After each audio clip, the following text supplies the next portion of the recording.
गिलगित बल्तिस्तान विच तरक्याती काम क्यों नहीं हुए? गिलगित बल्तिस्तान विच मनसूबे शुरू होंदे ने ते खत्म होंदे नहीं लेंदे।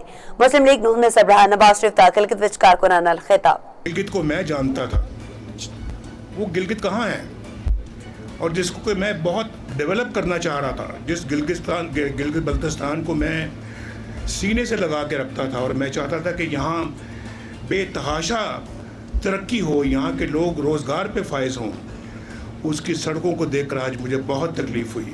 2015 में हमने 100 अरब रुपया दिया और डैम आज तक नहीं बना। अगर डैम का काम शुरू हो चुका होता तो डैम कब का बन चुका होता और उसका फ़ायदा आपको भी होता और बाकी पाकिस्तान को भी होता। हमने देखें इस्लामाबाद से लेके मानसरा तक 4 सड़कों वाली हमने एक हाईवे बनाई।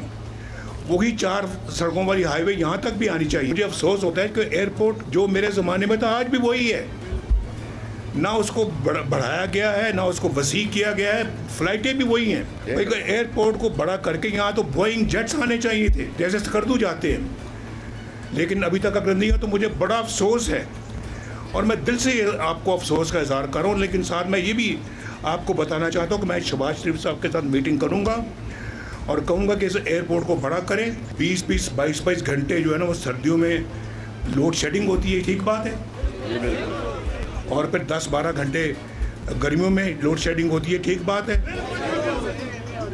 मुझे मंजूर नहीं है, किसी और को मंजूर होगा तो होगा, मुझे मंजूर नहीं है। मैं इंशाल्लाह अल्लाह के फजल करम से यहाँ पे हर दूसरे-तीसरे महीने आता जाता रहूँगा ताकि जो मंसूबे हम शुरू करें, मैं चाहूँगा कि मैं उनकी तकमील होते हुए